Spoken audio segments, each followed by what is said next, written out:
Hey guys, what's up? It's Sean, Autotopia LA. Today I'm here with yet another Sean. We're back down here at my friend Dean's place, SoCal Classic Car Storage. So let's start with why a 73 Grand Am? This car was sitting on the very front line of a Dodge dealer. Okay. And when I looked at it, I got some flashbacks from when I was a kid. Somebody in the neighborhood had this car. I was probably about 8 or 9 years old, and I remember really loving this car. Long story short, I fell in love with it as soon as I looked at it, and I bought it. And I pretty much kept it all stock for about 10 years. And I love all the different muscle cars that people have, but I really wanted to build this in a quasi pro-touring, mode, and really show what these cars could really look like if they were done in a certain way. And you've done everything yourself on this car, right? Yes, except I didn't paint the car. Canberra Speed Shop in Orange, they painted it. Okay. And they did the fabrication on the chassis as well, which is highly modified stock chassis. We boxed the entire frame. They did a full custom four-link coilover in the back.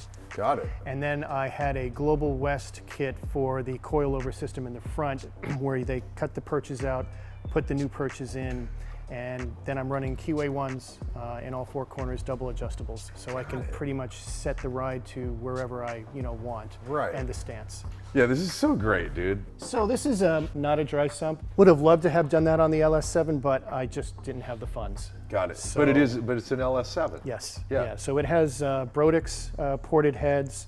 It has the MSD atomic intake, the Holley fuel rails.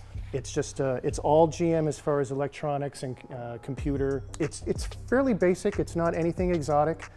The cam in it is pretty moderate, but the car, it makes 600 horsepower. Does it really? It makes a ton of torque, and it's a heavy car. It's like 3950. What's the gearing on your rear end on this? 373s. And then what are you going to transmission? It's a 6-speed T56. Nice. Yeah, which is just a beautiful transmission. It's so easy to drive. What's going on header, exhaust? Because the car makes a wonderful tone.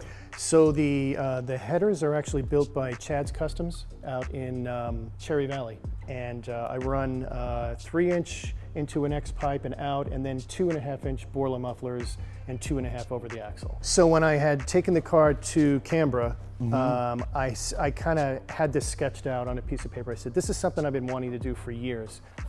We cut the quarter panel up a certain amount of distance, and then those are actually 2 individual tips that I found. And then I wanted the tips to be up enough in the body and just down enough to where it was kind of like a real subtle look. And I didn't want them to hang down too far because it would, stick out. And I didn't, at first it's kind of like I wanted people to notice it, but what I've noticed is a lot of people don't. You better believe unless it. you tell them. So, because a lot of people think this is all custom, like the louvers and the front nose and the hood scoops, and I'm telling them, no, this is all factory, but that's the only body mod. By the way, I love, what is your wheel choice? Because I do love the wheels on this car. So those are from a company called Modulare, and they are in the city of Orange. And I run a 1911 in the back with a 305 Nitto and a 275 275 in the front. Now, what are these seats from?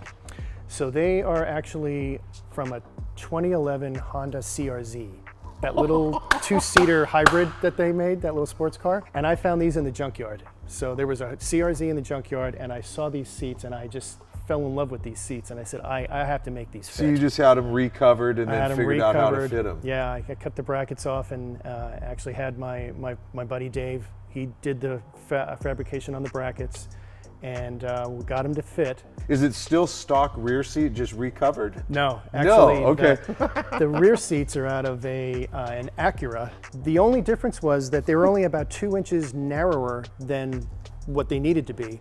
Is this center console, is this an original or no? No, so when I put the 6-speed in the car, I could not get reverse with the original 4-speed console. Gotcha. So I had to start getting creative, and I started looking at the Challengers, and I thought, I wonder if I can make that fit.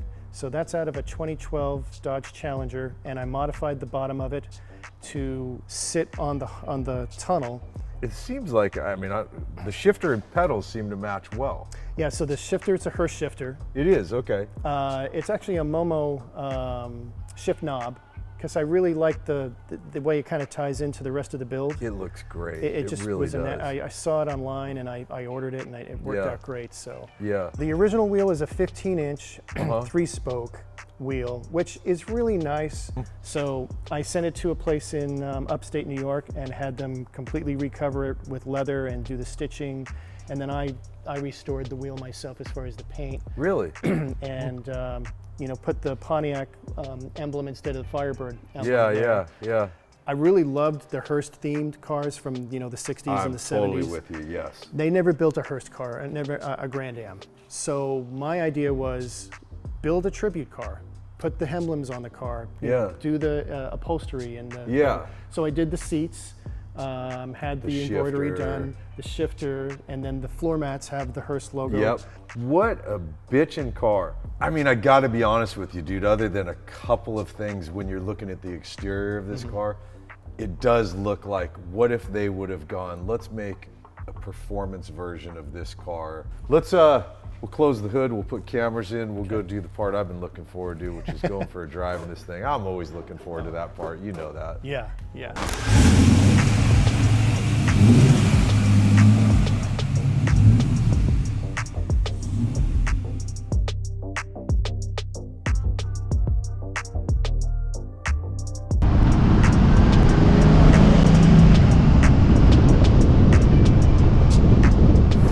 Dude, I've never been in one of these cars, let alone driven one, and then top it off the level of build that this car is.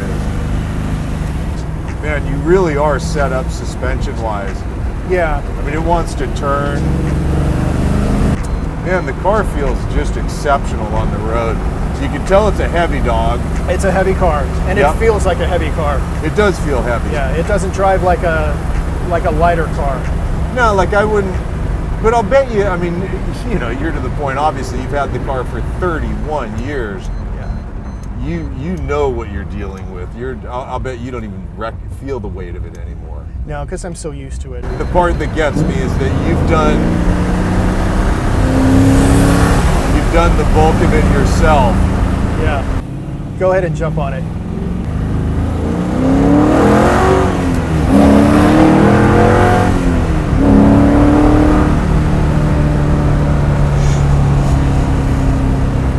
I think you've built, honestly, what my version of the perfect car is. It's going to do all the things that gets you excited, but you also got a car you can do like that. You can put it in fourth gear at probably, what are we going, 40 miles an hour? Yeah. You know?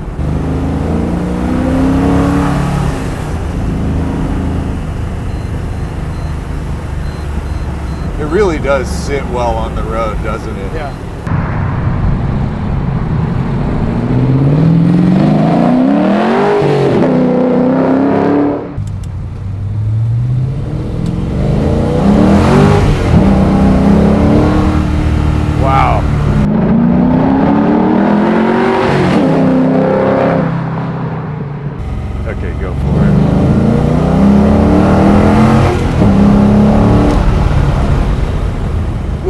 Ton of brake on here. Yeah.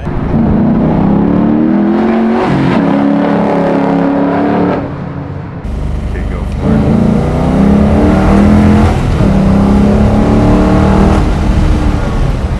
Holy crap, dude.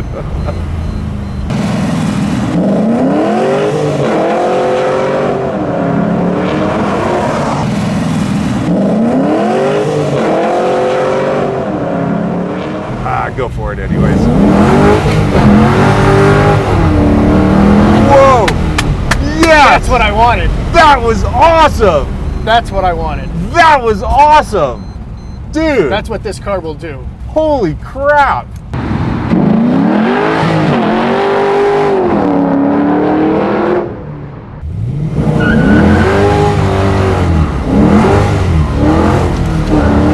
Oh shit. Sorry, dude. No, don't be sorry. That was awesome. I lit into Although I gotta admit, I did go for your oh shit handle That's all right. I lit into it a little too much.